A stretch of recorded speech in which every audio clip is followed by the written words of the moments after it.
আসসালামু আলাইকুম রহমতুল্লাহ নাহমাদুহু ওয়া নুসাল্লি আলা রাসূলিহিল কারীম আম্মা বাদ। প্রিয় দর্শক, রাসূল সাল্লাল্লাহু আলাইহি সাল্লাম এক হাদিসের মধ্যে বলেন যে শেষ জমানার মধ্যে মুসলমানদের মধ্যে ৭৩টা দল হবে। এই ৭৩ দলের মধ্যে ৭২টা দল জাহান্নামী হবে, তার মধ্যে একটা দল হবে জান্নাতি। তো দর্শক, সে একটা দল জান্নাতি হবে আর ৭২ দল জাহান্নামী হবে।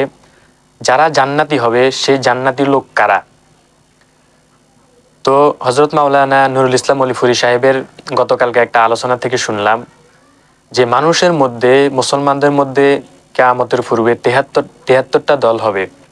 ৭৩টা দলের মধ্যে ৭২টা দল তারা হবে যাদের মধ্যে দুনিয়ার বিভিন্ন লোভ থাকবে। দুনিয়াতে তারা যে আহলে সুন্নাহর যে নিয়মগুলা রয়েছে সকল নিয়মগুলা তাদের মধ্যে থাকবে, তারা পালন করবে, আল্লাহকে মানবে, রাসূলকে মানবে, সাহাবাই কেরামকে মানবে, সবাইকে মানবে।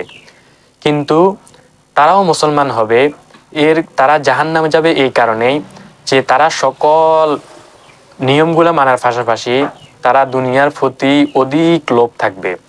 এই জন্য দুনিয়ার প্রতি অধিক লোভ থাকার কারণে শেষ জামানার মধ্যে ৭২টা দল তারা জাহান্নামী হবে।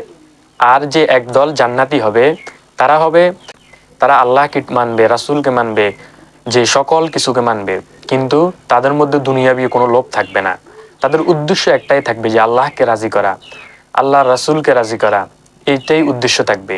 এই জন্য দুনিয়াতে তারা যে একটা কাজ করবে এই কাজটাও থাকবে যে আল্লাহকে রাজি করা।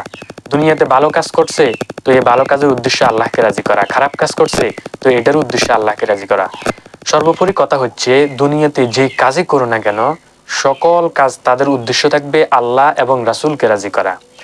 আর ওই ৭২টা দলের মধ্যে যে একটা দল থাকবে তারাই হবে যারা আল্লাহ এবং রাসূলকে রাজি খুশি করার জন্য দুনিয়াতে কাজগুলা করে।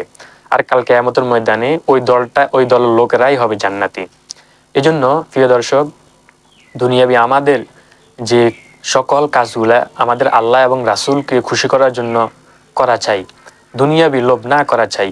আমাদের মধ্যে অনেক ভাই রয়েছেন যারা বিভিন্ন মসজিদ, মাদ্রাসা, দ্বীনি কাজগুলাও মানুষকে দেখানোর জন্য করে থাকে।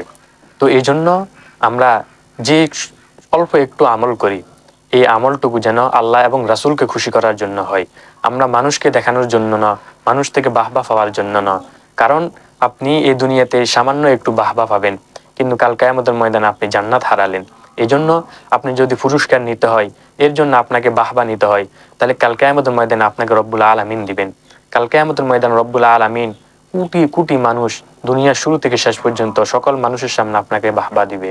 তো আমরা দুনিয়ার এই সামান্য বাহবার জন্য, কিছু মানুষের বাহবার জন্য আমরা এমন কোনো কাজ করব না যেটা কিয়ামতের ময়দানে আমাদের জন্য, নাজাতের জন্য কষ্টকর হয়ে যায়। তো যে সুখে আলোচনা করছি, আল্লাহ রাব্বুল আলামিন আমাদেরকে আমল করার তৌফিক দান করুক। আপনারা আমাদের পেজটা ফলো করে রাখবেন, চ্যানেলটা সাবস্ক্রাইব করে রাখবেন।